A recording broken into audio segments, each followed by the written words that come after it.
اللہ رب العزت نے انسان کو پیدا کیا، آدم علیہ السلام سے تخلیق کی ابتدا کی۔ آدم علیہ السلام کو جنت میں داخل کیا، ان کی زوجہ محترمہ حوا علیہ السلام کو پیدا کیا، اور دونوں کو اللہ رب العزت نے یہ فرما دیا کہ جنت میں رہو، اور یہاں ہر قسم کی عیش و آرام، ہر قسم کی آسائش تمہارے لیے میسر ہے، تم اس سے فائدہ اٹھاؤ۔ وَلَا تَقْرَبَا هَٰذِهِ الشَّجَرَةَ، لیکن ایک درخت وہ تمہارے لیے ممنوع ہے، اس کے قریب نہیں جانا۔ آدم علیہ السلام اور حوا علیہ السلام سے غلطی ہو گئی، اللہ رب العزت نے انہیں جنت سے نکال کے دنیا میں بسا دیا۔ انہوں نے اللہ رب العزت سے توبہ کر لی، معافی مانگ لی۔ اللہ رب العزت نے وعدہ دیا کہ اگر تم اپنے اس وعدے پر اور اللہ رب العزت کی تعلیمات پر پورا اترو گے تو تمہیں دوبارہ جنت میں داخل کر دیا جائے گا۔ اور یہ وعدہ اللہ رب العزت کا آدم علیہ السلام، حوا علیہ السلام اور ان کی تمام ذریت سے تھا۔ دنیا میں بھی جب اللہ رب العزت نے انسان کو بسایا، وہی پابندی اللہ رب العزت نے کسی نہ کسی صورت میں دنیا میں بھی برقرار رکھی۔ جس طرح جنت میں ہر چیز اللہ رب العزت نے پیدا کی تھی اور اس کی اجازت دی تھی، اسی طرح دنیا میں بھی اللہ رب العزت نے فرمایا هو الذی خلق لکم ما فی الارض جمیعا،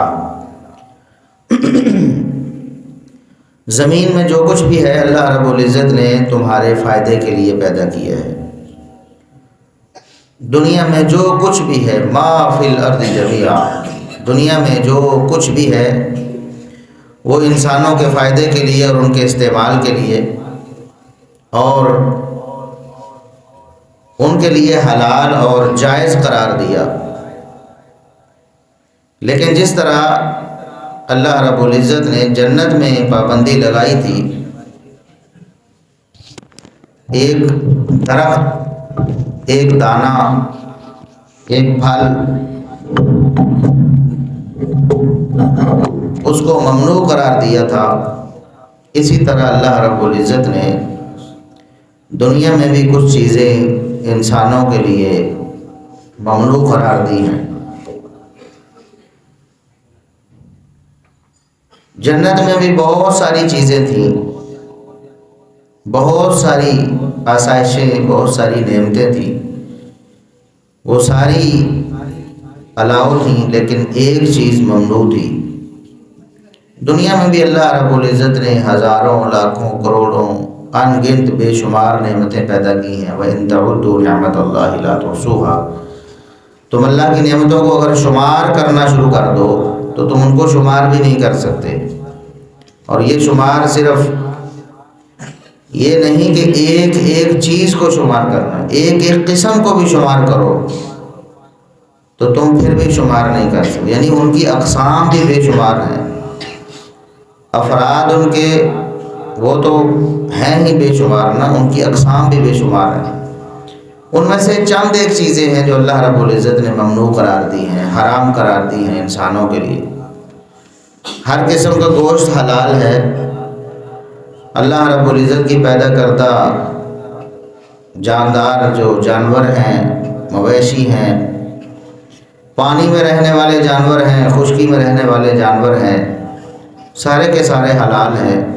اتنی اقسام ہیں کہ آپ ان کو شمار بھی نہیں کر سکتے۔ پانی میں ہی اتنے جانور اللہ رب العزت نے پیدا کیے ہیں، اتنی قسم کے جانور، سارے حلال ہیں۔ لیکن اللہ رب العزت نے فرمایا کہ خنزیر تمہارے لیے حرام ہے۔ یہ جو زمین پہ جنگلات میں خنزیر پایا جاتا ہے وہ حرام ہے۔ حرمت علیکم المیتہ، مردار تمہارے لیے حرام ہے۔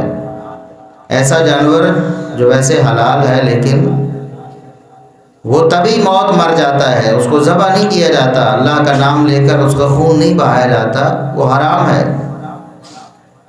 خنزیر کا گوشت حرام ہے، دم مسفوح حرام ہے، ذبح کرتے وقت جانور کے جسم سے جو خون خارج ہوتا ہے، نکلتا ہے، وہ حرام ہے۔ یہ چیزیں اللہ رب العزت نے حرام، وما اہل بہ لغیر اللہ، غیر اللہ کے نام پہ جو چیز ذبح کی جائے، جو چیز غیر اللہ کے نام کر دی جائے، وہ حرام ہے۔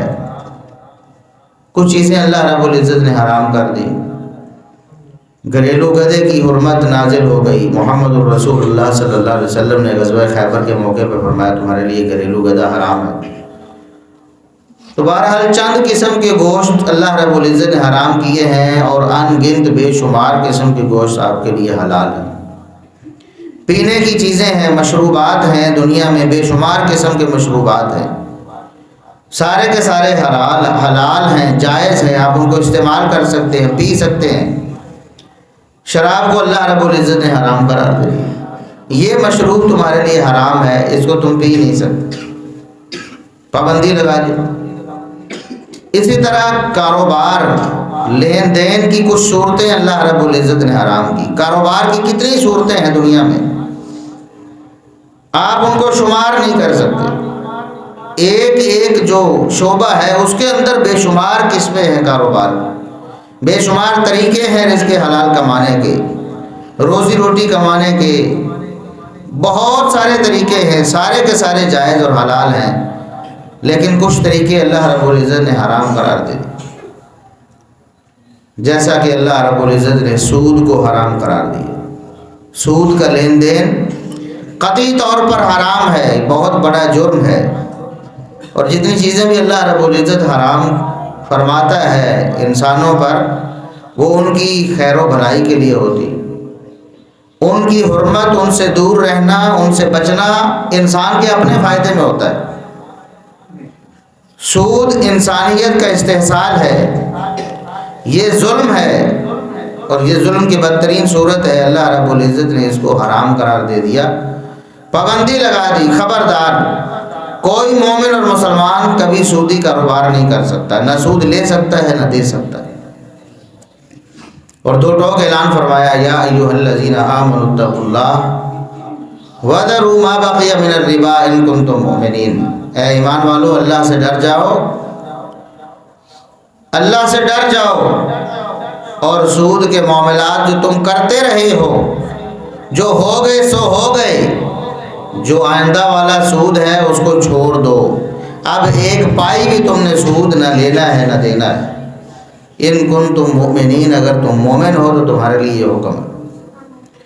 منافق ہو، کافر ہو، جو مرضی کرتے رہو، لیکن اگر تم ایمان کے دعوے دار ہو، تم اپنے آپ کو ایمان والا سمجھتے ہو، اپنے آپ کو اللہ اور اس کے رسول صلی اللہ علیہ وسلم کو ماننے والا قرار دیتے ہو، پھر تمہارے لیے کوئی گنجائش نہیں، پھر فوراً سود کے جتنے بھی معاملات ہیں ان کو فوراً چھوڑو۔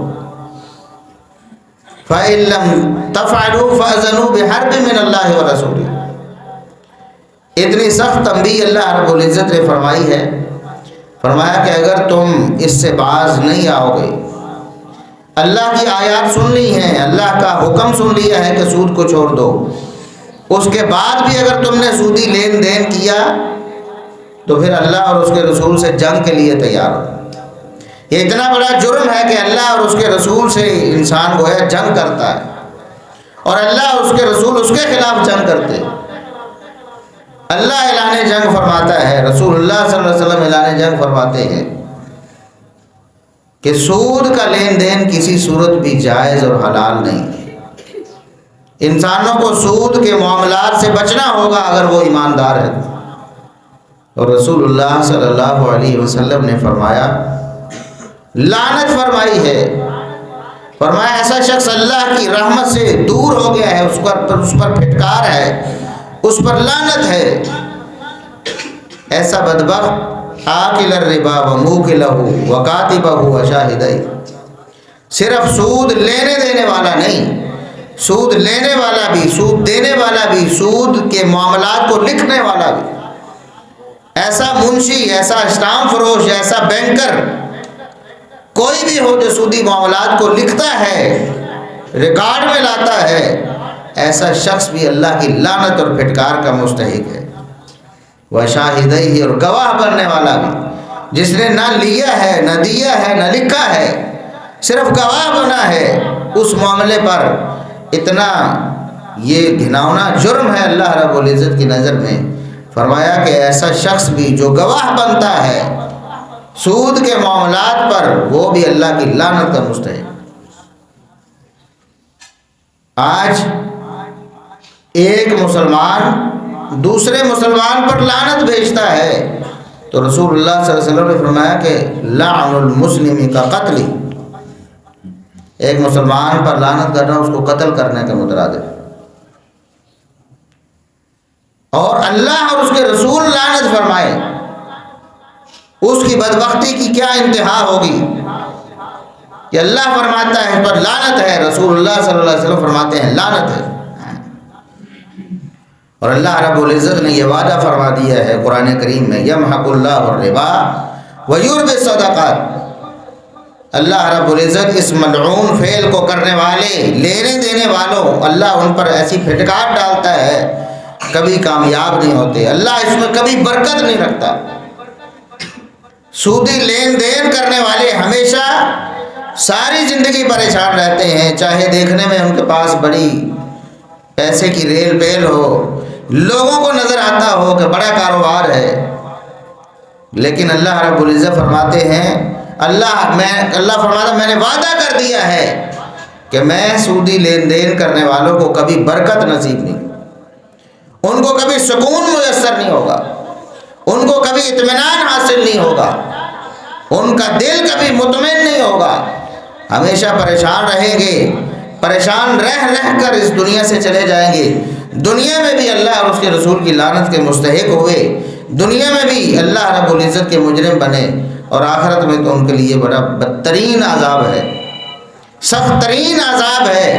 اللہ رب العزت نے قرآن کریم میں ارشاد فرمایا الذین یأکلون الربا لا یقومون،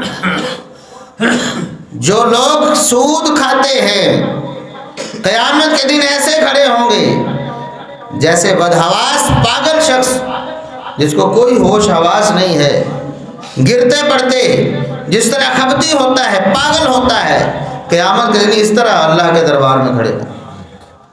دور سے نظر آتا ہوگا کہ یہ بدبخت سودی معاملات کرنے والے ہیں، سود کھانے والے ہیں یہ بدبخت. قیامت کے دن اللہ رب العزت ان کو نمایاں کر دے گا علی رؤوس الاشہاد، ساری دنیا کے سامنے، ساری کائنات کے سامنے. جس وقت کوئی رکاوٹ نہیں ہوگی، چھپنے کی کوئی جگہ نہیں ہوگی، سب لوگوں کے سامنے ایسے بدبخت ظاہر ہوں گے کہ یہ دیکھو سودی کاروبار کرنے والا، سودی لین دین کرنے والا، چاہے دنیا والوں کو پتہ نہ بھی ہو، چھپ چھپ کے کرتا ہو، تبھی اللہ رب العزت ساری دنیا کے سامنے اس کو نمایاں کر دیں گے کہ یہ بدبخت ہے جو سودی معاملات کرنے والا تھا. اور اللہ کے رسول صلی اللہ علیہ وسلم نے بار بار اپنے فرامین کی روشنی میں مسلمانوں کو اور مومنوں کو ڈرایا ہے کہ سودی معاملات سے بچ جاؤ. اور رسول اللہ صلی اللہ علیہ وسلم نے اعلان فرمایا کہ میرے خاندان کے جو سودی معاملات ہیں، جو سود لینے والا ہے، میرے خاندان نے جو سود وصول کرنا ہے اور آج تک کاروبار کرتے رہے ہیں، میں محمد الرسول اللہ صلی اللہ علیہ وسلم سب سے پہلے اس کو ختم کرنے کا اعلان کرتا. سب سے پہلے اپنے خاندان کو فرمایا، میرے چچا عباس ابن عبد المطلب کا جو سودی لین دین ہے میں اس کو ختم کرنے کا اعلان کرتا ہوں، ایک پیسہ بھی میرا چچا دوبارہ وصول نہیں کرے گا کسی. اور آج کے بعد کسی مسلمان اور مومن کو، میرا کلمہ پڑھنے والے کو اجازت نہیں کہ وہ سودی لین دین میں ملوث ہو. اور آج سود کی ایسی ایسی شکلیں رائج ہو چکی ہیں، ایسے ایسے معاملات انسانوں نے بنا لیے ہیں، مسلمان ہیں، مومن ہیں، اپنے آپ کو اللہ اور اس کے رسول صلی اللہ علیہ وسلم کا ماننے والا کہتے ہیں، اپنے آپ کو عاشق رسول کہتے ہیں، محب رسول کہتے ہیں، محبت رسول کے دعوے دار ہیں، لیکن ان کے لین دین میں سود داخل ہو چکا ہے۔ سودی لین دین یا تو علن اعلان کرتے ہیں یا پھر اس کا نام بدل کے اس کی ایسی شکلیں بنا لی ہیں کہ عام لوگ کہتے ہیں جی یہ تو کاروبار ہے، جی ہمارا یہ تو کاروبار ہے۔ اور یہی بات اس وقت کے منافقین اور مشرکین مکہ کہا کرتے تھے، دشمنان اسلام کہا کرتے تھے، اللہ اور اس کے رسول صلی اللہ علیہ وسلم کو نہ ماننے والے کہا کرتے تھے۔ قرآن نے ان کے الفاظ بیان فرمائے ہیں، وہ کیا کرتے تھے؟ انما البیع مثل الربا، یہ ہم کاروبار کرتے ہیں، جو لین دین ہمارا ہوتا ہے اسی طرح کا یہ جو ہم سودی بھی لین دین، یہ بھی کاروبار کی ایک شکل ہے، یہ بھی ہماری خرید و فروخت کا ایک حصہ ہے، اس کو کیوں اللہ نے منع فرما دیا؟ آج بھی کہتے ہیں کہ یہ کاروبار کی نئی شکل ہے، یہ دنیا کا بنایا ہوا نیا نظام ہے، اس میں ہمیں چلنا پڑے گا، یہ معاملات ہمیں کرنے پڑیں گے۔ اور ایسی ایسی شکلیں بنائی ہیں کہ لوگ بیچارے بھولے بھالے ان میں ملوث ہو جاتے ہیں، اور بسا اوقات ان کو پتہ ہی نہیں چلتا کہ ہم سودی معاملات میں ملوث ہو گئے ہیں، ان کے نام ہی اور رکھ لیے۔ تو بنیادی طور پر اللہ کے رسول صلی اللہ علیہ وسلم نے سود کی دو قسمیں بنائی ہیں، دو قسم کا سود ہے بنیادی طور پر، ویسے تو اس کی بہت ساری قسمیں، لیکن بنیادی طور پر دو قسمیں ہیں۔ سود کی ایک قسم ہے جس کو ربا الفضل کہتے ہیں، یعنی زیادتی، چیز کے لینے دینے میں برابری نہیں ہے، فرق کر لیا ہے کہ چیز کم دے کے زیادہ لی ہے، اس کو ربا الفضل کہتے ہیں۔ اور ایک ہے ربا النسیئہ، ادھار کے بدلے، ادھار کی وجہ سے جس میں سود آ جاتا ہے، یعنی لین دین میں وقت تبدیل ہوتا ہے، آج لیا ہے بعد میں ادا کرنا ہے۔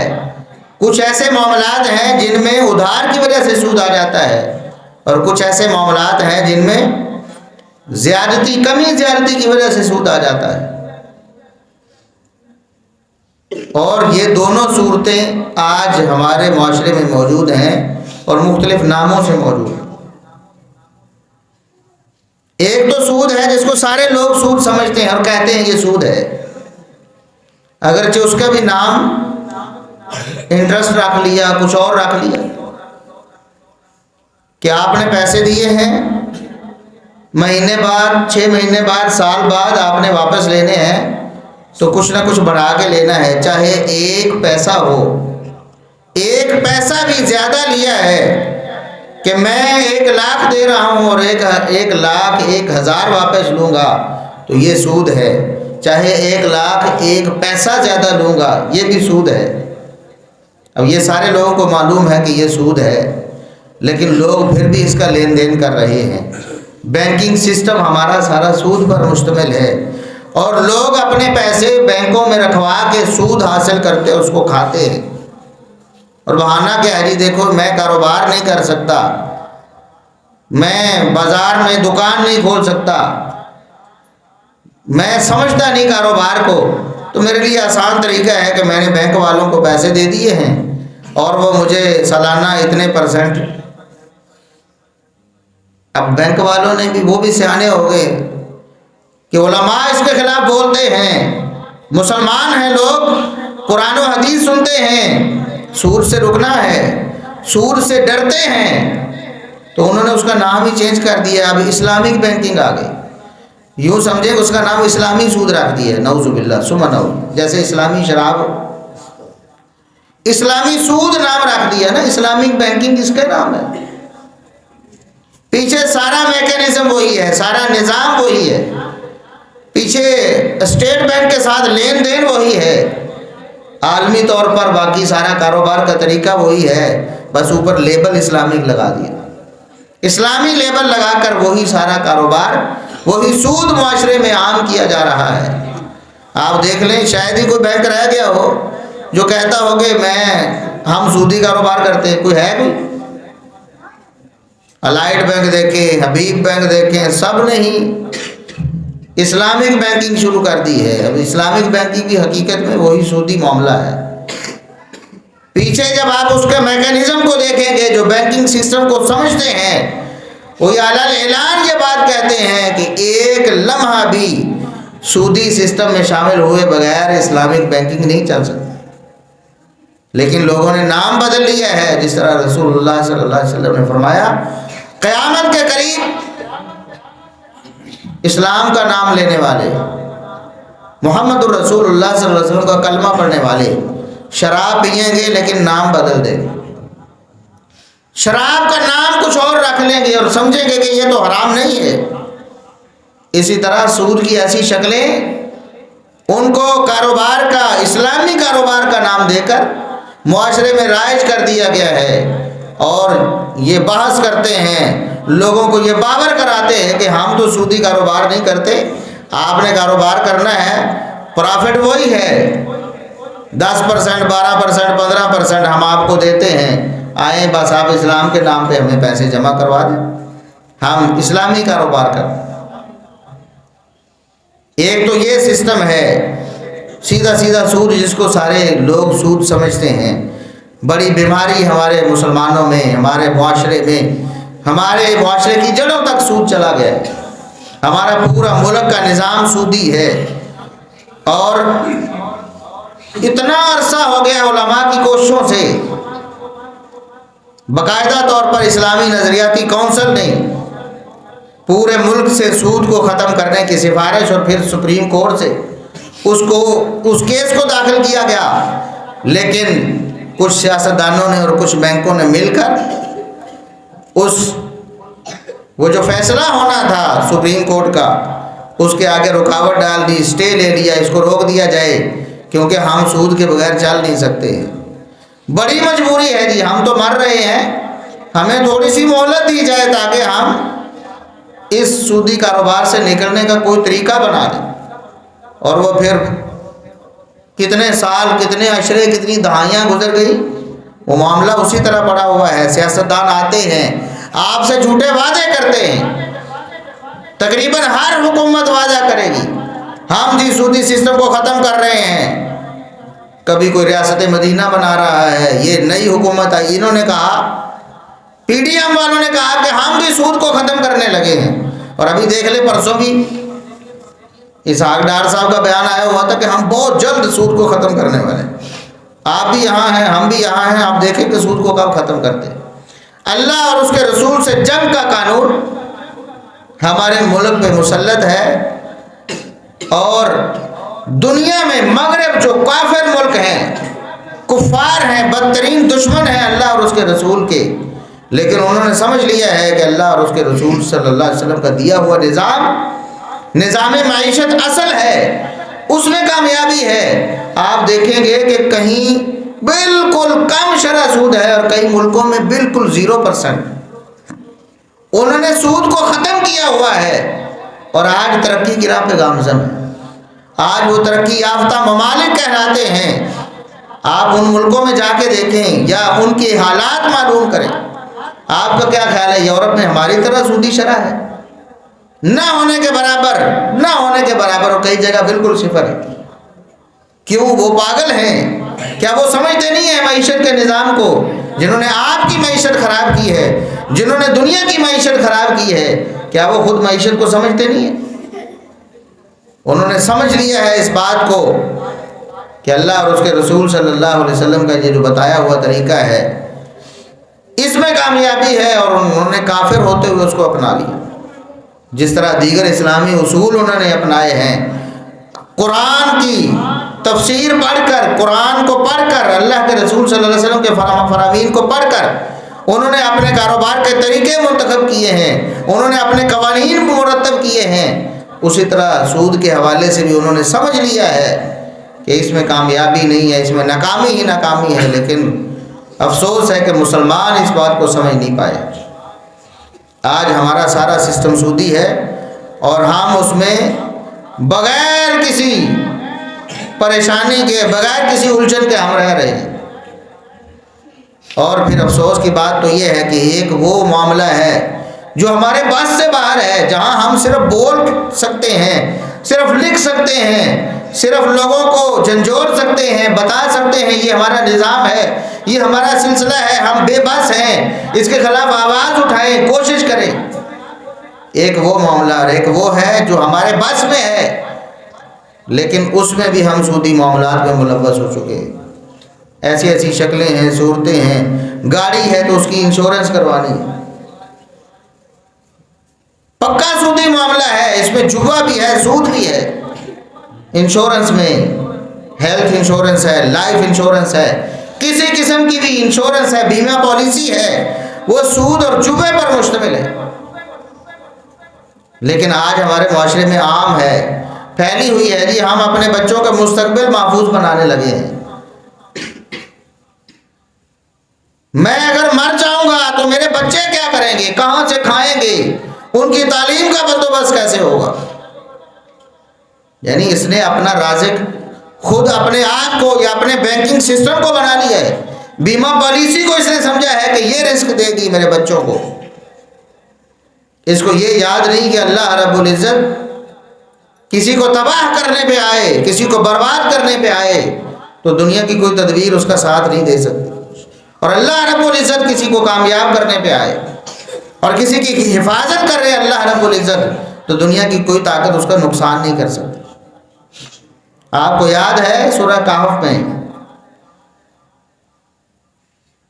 جب خضر علیہ السلام اور موسیٰ علیہ السلام ایک بستی کے پاس سے گزرے، وہاں ایک دیوار گری ہوئی ہے، اور اس سے پہلے ان بستی والوں سے کہا کہ ہم مسافر ہیں، ہمیں کھانے کی ضرورت ہے، بھوک ہے بہت سخت، ہمیں کچھ کھانا دے۔ فَأَبَوْا أَن يُضَيِّفُوهُمَا، انہوں نے صاف انکار کر دیا کہ تمہارے لیے ہمارے پاس کچھ نہیں ہے، ہم نے کچھ نہیں دینا تمہیں۔ اس کے باوجود ایک دیوار گری نظر آئی تو خضر علیہ السلام نے اس دیوار کو کھڑا کرنا شروع کر دیا، اس دیوار کو درست کرنا شروع کر دیا، اس دیوار کو درست کر دیا۔ موسیٰ علیہ السلام نے جب پوچھا کہ اس کی کیا وجہ ہے، انہوں نے تو ہماری مہمان نوازی نہیں کی ہے جو ان پر فرض ہے۔ کسی بستی میں کوئی انسان جاتا ہے، مسافر ہے، تو بستی والوں پر فرض ہے، ان کے ذمے ہے کہ اس کی وہ مہمان نوازی کریں، اس کو کھانا پینا مہیا کریں۔ ہم نے ان سے مطالبہ بھی کیا ہے لیکن انہوں نے انکار کر دیا ہے کہ ہم نے آپ کو کچھ نہیں کھانے پینے کے لیے دینا، پھر بھی آپ ان کی دیوار سیدھی کر رہے ہیں۔ تو خضر علیہ السلام نے بتایا کہ اللہ رب العزت نے مجھے بتایا ہے کہ یہ جو دیوار ہے اس کے نیچے ایک خزانہ ہے، اور وہ 2 یتیم بچوں کا ہے جن کا باپ دنیا سے جا چکا ہے۔ وَكَانَ أَبُوهُمَا صَالِحًا، ان کا باپ نیک تھا، اللہ کے احکامات کی پابندی کرنے والا تھا، اللہ سے ڈرنے والا تھا دنیا میں، اس کے دنیا سے چلے جانے کے بعد بھی اس کی اولاد اور اس کی اولاد کے مال کی حفاظت کی ذمہ داری اللہ نے لی، اور 2 نبیوں کو مقرر کیا کہ یہ جو دیوار گر گئی ہے ان یتیم بچوں کی، اس کی دیوار کو درست کر دو تاکہ ان کا خزانہ محفوظ ہو جائے، ان کا فیوچر، ان کا مستقبل محفوظ ہو جائے۔ اللہ رب العزت تو ایسے انتظام فرما دیتے ہیں، لیکن ہم لوگوں نے سمجھ لیا ہے کہ ہمارے مستقبل کو محفوظ بنائے گی بیمہ پالیسی، یہ گندا بینکنگ نظام، یہ سودی سسٹم ہمیں بچائے گا، ہماری گاڑی کی حفاظت ہوگی، اس سے ہماری گاڑی محفوظ ہوگی، انشورنس کروانے سے ہم بے فکر ہو جائیں گے، بعد میں کوئی ایکسیڈنٹ ہو جاتا ہے، حادثہ ہو جاتا ہے، گاڑی چوری ہو جاتی ہے تو ہم بچ جائیں گے، بچ جائیں گے۔ یمحق اللہ الربا، اللہ کا وعدہ ہے کہ سودی معاملات کو اللہ تباہ و برباد کرتا ہے۔ آپ نے اس کو گارنٹی سمجھ لیا ہے حفاظت کی، اللہ رب العزت نے گارنٹی دے دی ہے کہ اللہ تباہ کر کے رہے۔ پھر ایسے سودی لین دین اور معاملات کرنے والوں کو آپ دیکھتے ہیں دنیا میں تباہ و برباد ہوتے ہو، دنیا میں بے سکونی اور بے چینی کی زندگی گزارتے ہوئے، ڈپریشن میں دوائیاں پھانک پھانک کر سونے والے، ان کو نیند بھی اللہ رب العزت نصیب نہیں کرتا ہے۔ سودی نظام میں ملوث ہونے کی جو سزا ہے اللہ دنیا میں بھی دیتا ہے۔ اور آخرت میں بھی رسوائی ہوگی۔ یہ انشورنس کا سارا، اب اس کا نام کیا ہے؟ اس کا نام، انشورنس کا نام بھی بدل لیا ہے۔ پہلے تو انشورنس تھا، اب وہ بھی تو سود نہیں کہتے تھے سیدھا سیدھا کہ ہم جوا کھیل رہے ہیں سود کے، نہیں، انشورنس۔ اور اب انشورنس بدنام ہوئی تو انہوں نے اس کا نام تکافل رکھا۔ یہ تکافل ہے، اب یہ اسلامی اصطلاح آ گئی، تکافل۔ اب یہ سارے بینک آفر کر رہے ہیں جی آؤ جی دبئی اسلامک بینک میں آؤ، آپ جناب الائڈ کے اسلامک بینک میں آؤ، آپ ایچ بی ایل میں آؤ، آپ میزان میں آؤ، آپ کو تکافل کی سہولت میسر کرتے۔ وہی گورکھ دھندا، وہی سسٹم، وہی نظام، وہی وعدے، وہی قسطیں، وہی طریقہ، بس نام تبدیل کر دیا، اس کا نام تکافل رکھ لیا۔ وہ جی ہماری ایک شرعی ایڈوائزری ہے اور اس میں ہم نے اتنے علماء رکھے ہوئے ہیں۔ اب وہ چند ایک علماء ہیں، خود ان کے اپنے ہم مسلک، ایک تو اہل حدیث علماء ہیں اللہ کے فضل و کرم سے جو ہمیشہ حق کی صدا بلند کرتے ہیں، دیوبندی علماء۔ اب میزان بینک کا سارا سسٹم دیوبندی علماء کے پاس، مفتی تقی عثمانی صاحب اور دیگر لوگ ہیں جو اس بینک کو چلانے والے یا اس کے سسٹم کو بنانے والے یا اس کو کلین چٹ دینے والے ہیں کہ یہ بالکل ٹھیک ہے، لیکن مقابلے میں دیوبندی علماء بھی کبار علماء ہیں جو کہتے ہیں یہ سارا سودی کاروبار کرتا، لوگوں کو بتاتے ہیں بچو اس سسٹم سے، یہ سارا سودی سسٹم ہے۔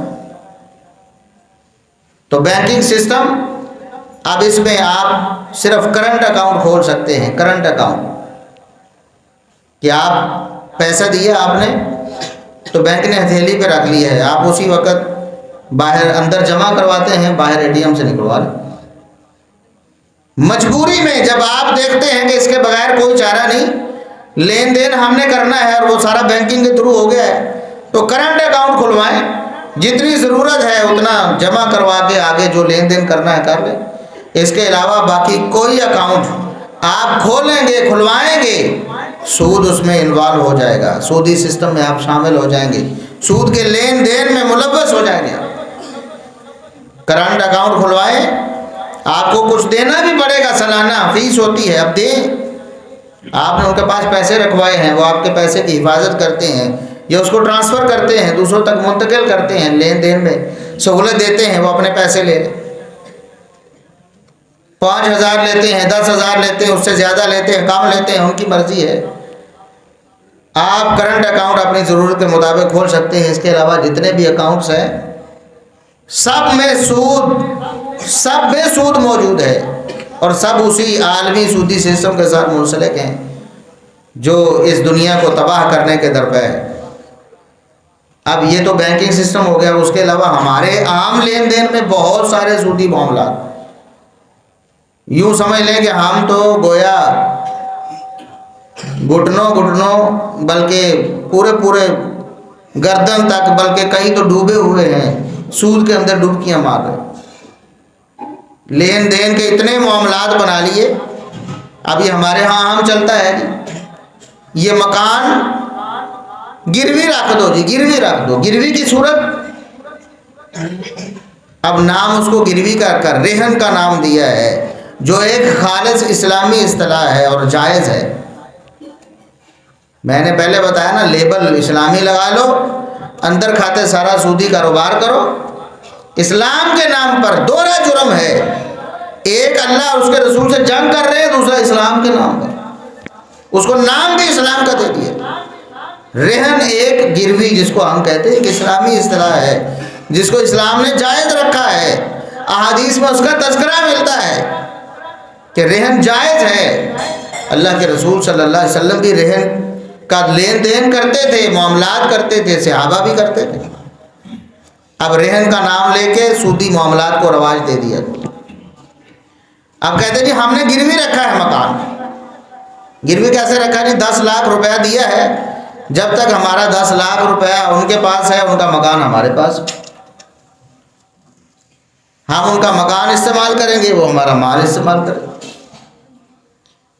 اب دیکھیں نا، کان ادھر سے نہیں ادھر سے پکڑ لیا ایسے کر کے، تو کوئی بندہ سمجھتا ہے نہیں یہ کان اگر پکڑنا ہوتا تو ادھر سے پکڑتا، ٹھیک ہے، اس کو نظر نہیں آتا نا کہ ادھر سے پکڑا ہوا ہے۔ اب یہ گروی کا ہمارا سارا جو موجودہ مروجہ سسٹم ہے یہ سارا کا سارا سود پر مشتمل ہے۔ سود کی تعریف کیا ہے؟ کل قرض جر منفعۃ فهو ربا، ہر وہ قرض جس سے نفع حاصل کیا جائے وہ سود ہے، ہر وہ قرض جس سے نفع حاصل کیا جائے وہ سود ہے۔ آپ دیکھ لیں 10 لاکھ روپے دیا آپ نے، قرض دے دیا، اس کے عوض کیا مکان حاصل کر لیے نا۔ اب وہ مکان اگر آپ رینٹ پہ لیتے تو آپ کو 10-15 ہزار رینٹ دینا پڑتا مہینے کا۔ اب کتنے چالاک ہیں، دھوکہ کس کو دیتے ہیں؟ اللہ کو دھوکہ دیتے ہیں۔ کیا اللہ کو دھوکہ دے سکتا ہے کوئی بندہ؟ اس کو رہن کا نام دے کر، اس کو کاروبار کا نام دے کر کہتے جی میں نے 10 لاکھ روپیہ دیا ہے، مکان گروی رکھ لیا ہے، اس کا مکان اپنے پاس گروی رکھ لیا ہے۔ اب شریعت کا 2 ٹوک اور واضح اصول ہے کہ گروی چیز سے آپ فائدہ نہیں اٹھا سکتے۔ گروی چیز سے آپ فائدہ، گروی کی صورت کیا ہے جو اسلامی صورت ہے؟ آپ کو ضرورت پڑ گئی قرض کی،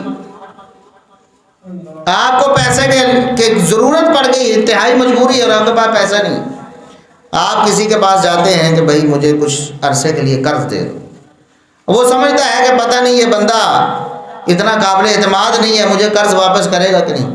وہ کہتا ہے یار یہ چیز گروی رکھ لو، اگر آپ کو یقین نہیں ہے، اگر آپ سمجھتے ہیں کہ میں ڈیفالٹ کر جاؤں گا، میں کنگال ہو جاؤں گا، میں آپ کا قرض واپس نہیں کر سکوں گا، تو یہ چیز آپ اپنی، میرے پاس یہ سونے کی چیز ہے، یہ گھڑی ہے، یا یہ کوئی جائیداد ہے، یہ گھر ہے، یہ مکان ہے، یہ میری بھینس ہے، یہ گائے ہے، یہ گھوڑا ہے، یہ آپ گروی رکھ لو، جب میں پیسے واپس کروں گا تو مجھے واپس کرو۔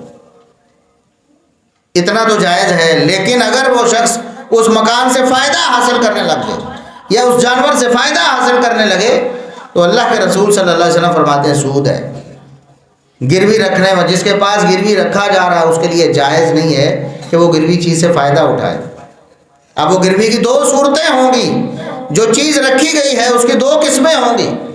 ایک تو مکان ہے، زمین ہے، جائیداد ہے، سونا ہے، چاندی ہے، کوئی اور چیز ہے جو آپ سے کسی خرچے کا مطالبہ نہیں کرتی، ضائع نہیں ہوتی، وہ تو آپ نے اسی طرح رکھنی ہے۔ مکان ہے، وہ آپ پیپر اس کے لے لیں گے، اس کی رجسٹری آپ کے پاس رہے گی اتنی دیر، لیکن اس کا رینٹ جو بھی ہے وہ سارا کا سارا مالک کو۔ یہ ہے گروی جو جائز ہے۔ آپ اس کے کرائے کو استعمال نہیں کر سکتے، نہ خود اس مکان میں رہ کے اس سے فائدہ اٹھا سکتے۔ اگر آپ نے مکان میں رہنا ہے تو مارکیٹ ویلیو کے مطابق پورا کرایہ، اگر آپ نے 10 لاکھ نہ لیا ہوتا تو جتنا کرایہ دیتے اتنا ہی کرایہ آپ نے۔ یہاں بھی بدبخت لوگوں نے یہاں بھی راستہ نکال لیا، کہتا ہے کہ تھوڑا سا حصہ مقرر کر لیتے ہیں، 15,000 رینٹ ہے تو اس کی جگہ 1500 کر لیتے ہیں۔ یعنی دھوکہ کس کو دیتے ہو بدبختو؟ کس کو دھوکہ دیتے ہو؟ اللہ کو دھوکہ دیتے ہو؟ کیا دھوکہ دے لو گے؟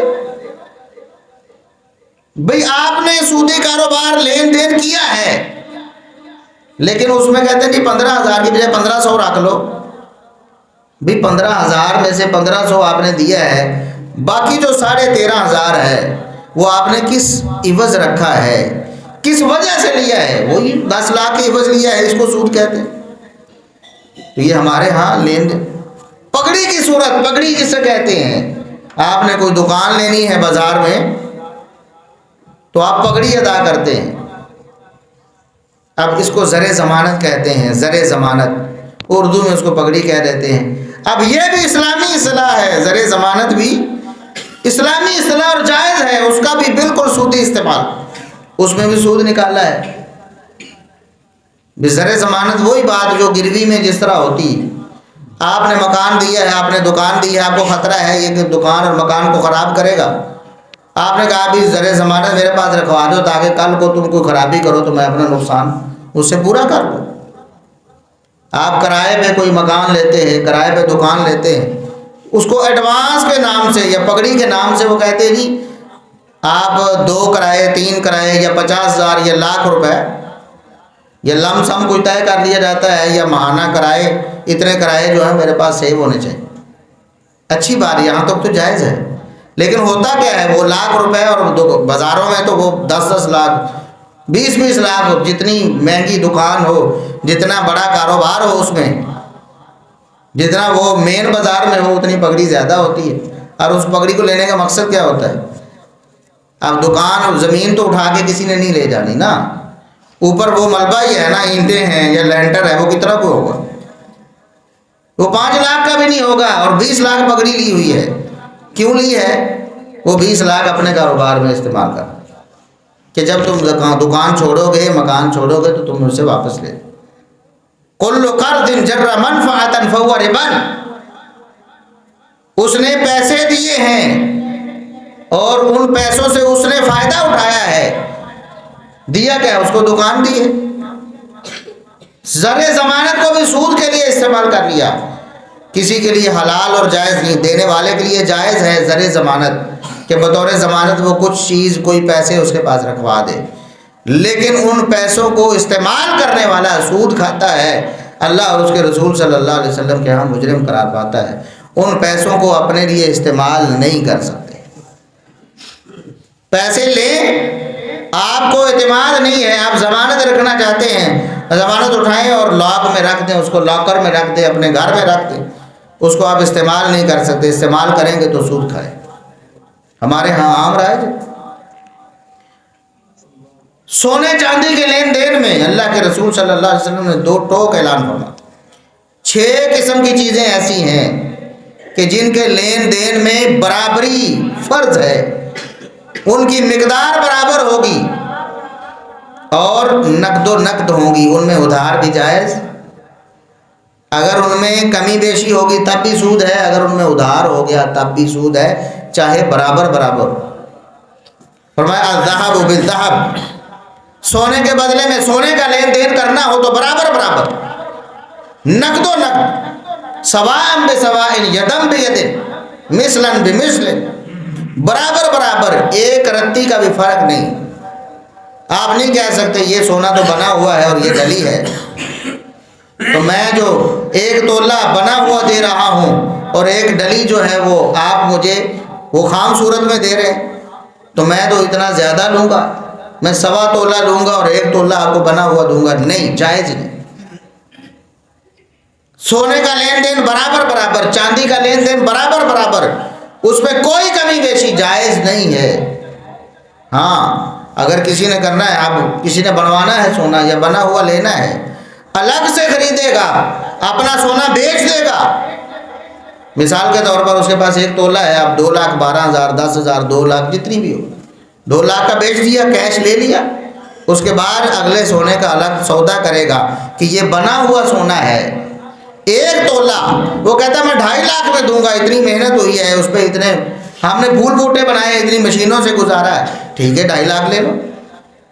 لیکن آپ سونے کے بدلے میں سونا کمی بیشی کے ساتھ نہیں لے سکتے، نہیں دے سکتے. چاندی کے ساتھ چاندی کمی بیشی کے ساتھ اس کا لین دین نہیں ہو سکتا.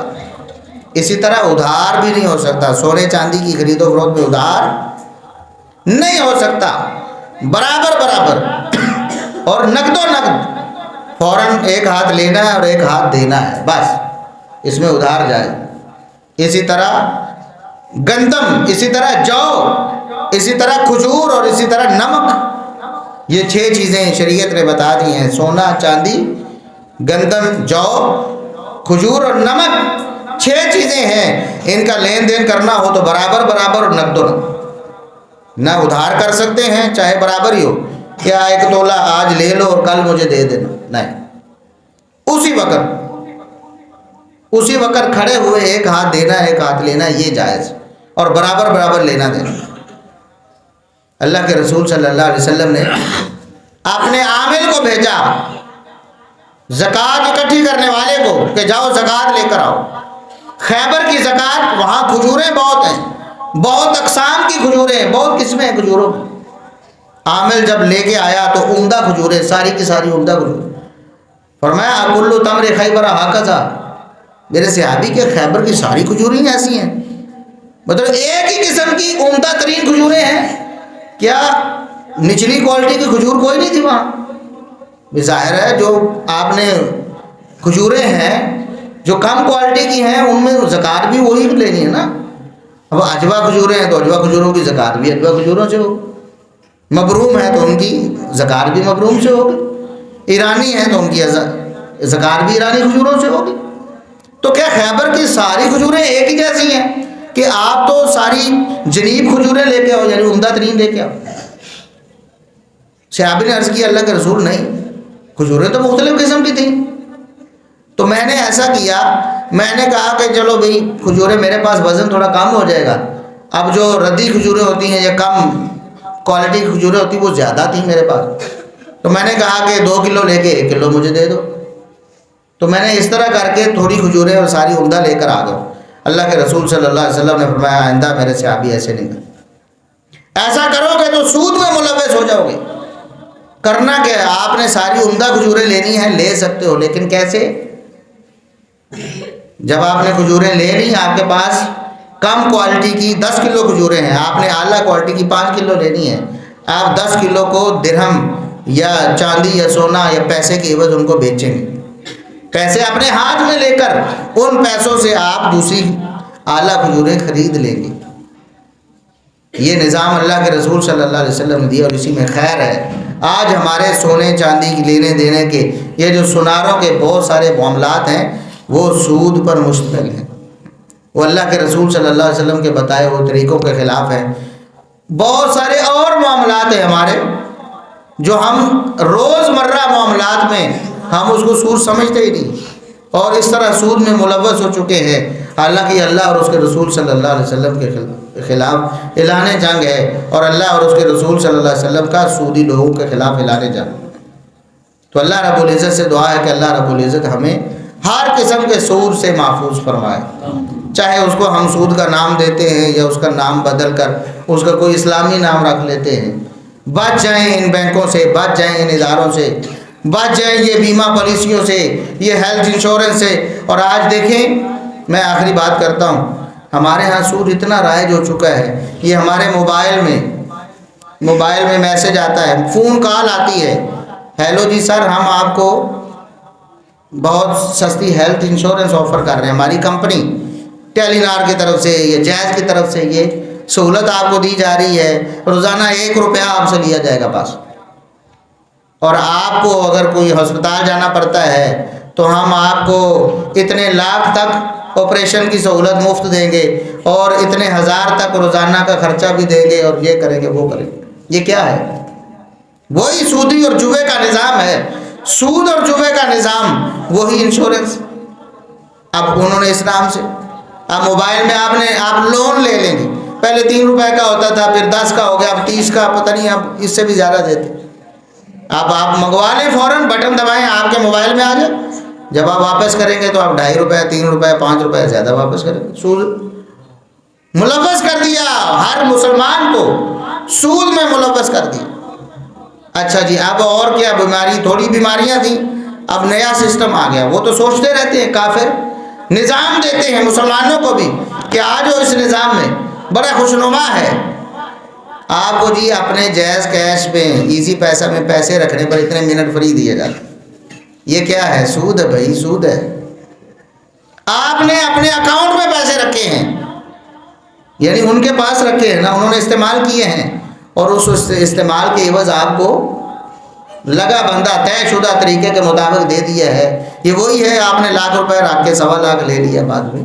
سود ہے فری منٹ کے نام پہ. ویسے فری منٹ دیں آپ کو, آپ نے ریچارج کروایا ہے 100 روپے, وہ تو آپ نے اپنے کھاتے میں ڈلوایا نا, ان کے پاس تو نہیں رکھا, وہ تو آپ کے پاس, آپ استعمال کرتے ہو. جائز ہے وہ, چاہے 100 منٹ دیں 1000 دیں, لیکن آپ کے پیسے رکھنے پر اکاؤنٹ میں اگر آپ کو دیتے ہیں تو اس کا یہ مطلب ہے کہ آپ کو سود دے رہے ہیں. بچ جائیں اس سودی سسٹم میں, ہمیں پورا دھنسا دیا گیا ہے, بچنا مشکل ہو گیا ہے.